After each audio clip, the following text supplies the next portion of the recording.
اب ہم آتے ہیں سیدنا صالح علیہ السلام کے قصے کی طرف۔ دن گزرتے گئے اور لوگ ایک بار پھر ابلیس لعین کے وسوسے میں آ کر کفر کی طرف پلٹ آئے، کیونکہ ابلیس کسی بھی شخص کو وسوسے میں ڈالے بغیر نہیں چھوڑتا۔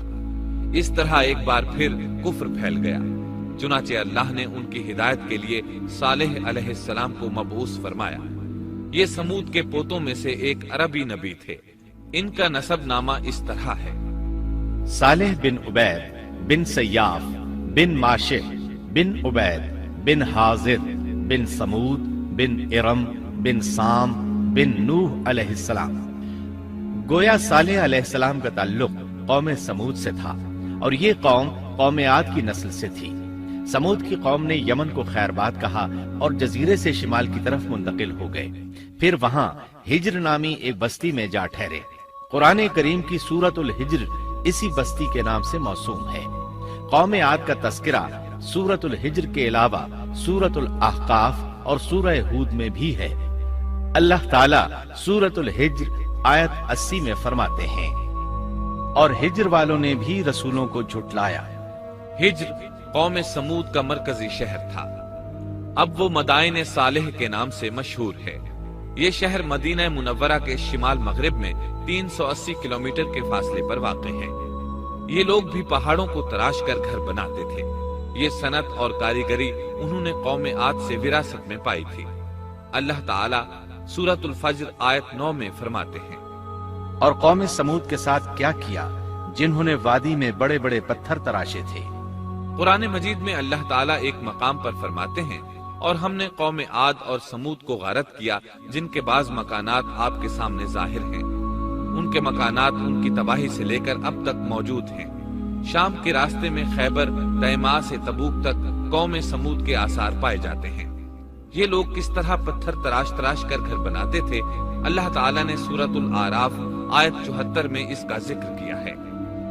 اس وقت کو یاد کرو جب اللہ تعالیٰ نے تمہیں قوم عاد کے بعد جانشین بنایا اور تمہیں زمین پر رہنے کا ٹھکانہ دیا کہ نرم زمین پر محل بناتے ہو اور پہاڑوں کو تراش کر ان میں گھر بناتے ہو۔ سو اللہ کی نعمتوں کو یاد کرو اور زمین میں فساد مت پھیلاؤ۔ یہ آیت ان کی طاقت، جسم کی صلاحیت اور ماہر فن ہونے پر دلیل ہے۔ پہاڑوں کو تراشنا دراصل قوم عاد کی عادت تھی۔ یہ بھی چونکہ انہی سے تھے، اس لیے وراثت میں یہ کام انہیں بھی آ گیا تھا۔ جس طرح اللہ نے عاد کو اپنی نعمتوں سے نوازا تھا، اسی طرح سمود کو ان سے بڑھ کر نعمتیں دی تھی۔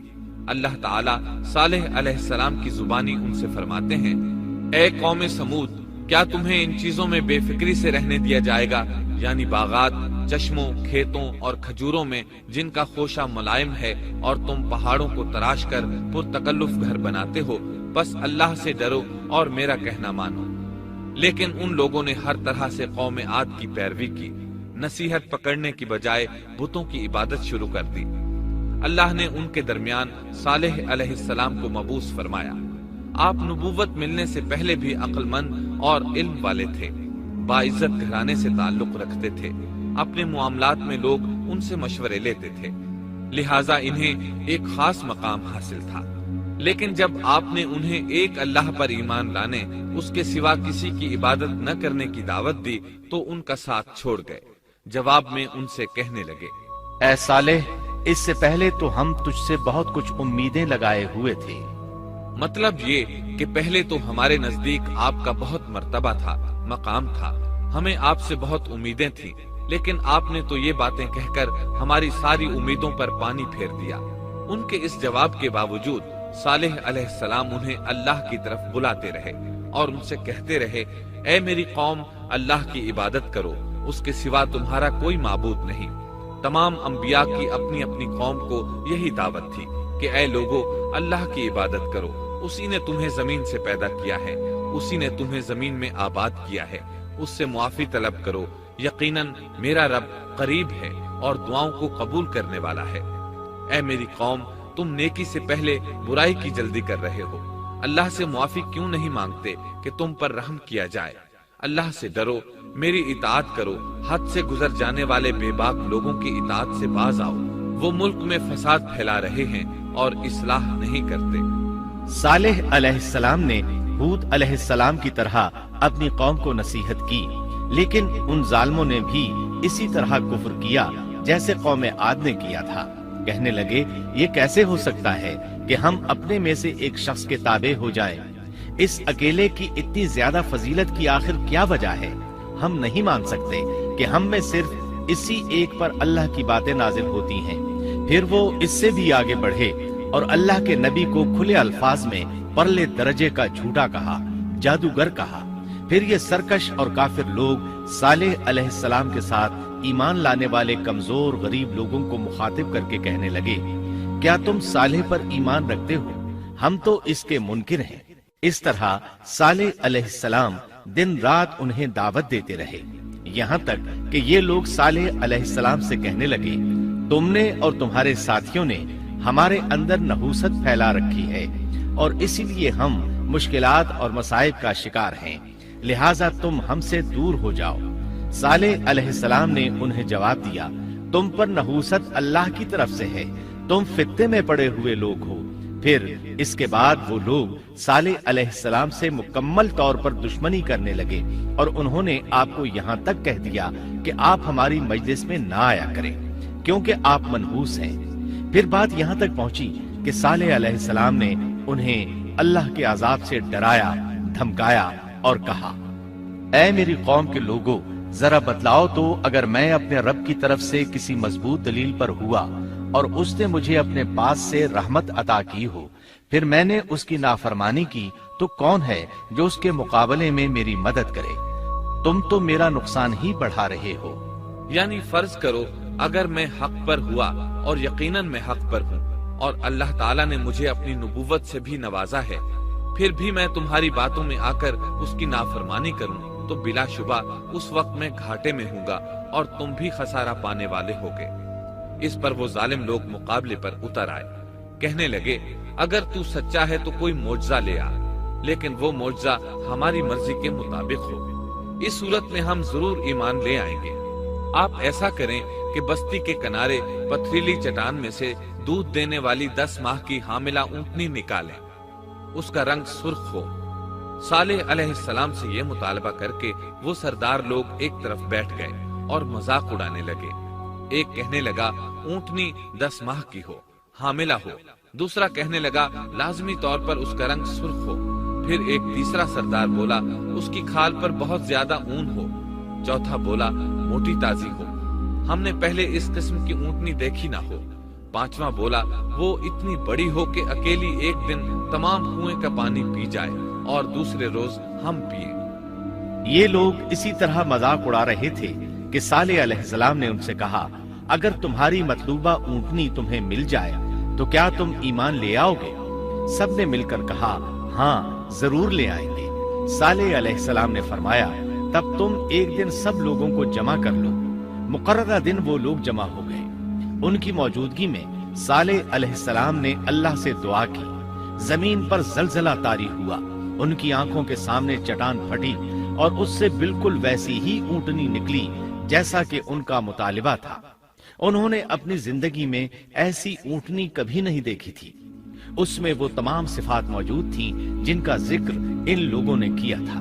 اللہ تعالیٰ صالح علیہ السلام کی زبانی سورہ ہود آیت 64 میں فرماتے ہیں، اے میری قوم، یہ اللہ کی بھیجی ہوئی اونٹنی ہے، یہ تمہارے لیے ایک معجزہ ہے، اب تم اسے اللہ کی زمین میں کھاتی ہوئی چھوڑ دو اور اسے کسی طرح کی تکلیف نہ پہنچاؤ، ورنہ فوری عذاب تمہیں آ پکڑے گا۔ اس اونٹنی کو چونکہ کسی اونٹنی نے جنم نہیں دیا تھا، اس لیے اس کو ناقۃ اللہ یعنی اللہ کی اونٹنی کہا گیا۔ پھر صالح علیہ السلام نے فرمایا، لوگو سن لو، ایک دن یہ اونٹنی پانی پیے گی، ایک دن تم پیو گے، تم میں سے کوئی اسے تکلیف نہ پہنچائے، ورنہ اللہ کا بدترین عذاب تم پر نازل ہوگا۔ سورۃ القمر میں اللہ فرماتے ہیں، بے شک ہم اونٹنی کو ان کے لیے آزمائش بنا کر بھیج رہے ہیں، تم صبر کے ساتھ ان کے انجام کا انتظار کرو۔ اس نشانی کے ظہور کے بعد اللہ تعالیٰ نے صالح علیہ السلام کو مخاطب کر کے فرمایا، تم اب دیکھتے رہو کہ ان کا انجام کیا ہوتا ہے، ان کی سختیوں پر صبر کرو، ان سے کہہ دو کہ پانی پر ایک دن ان کا اختیار ہوگا اور ایک دن اس اونٹنی کا،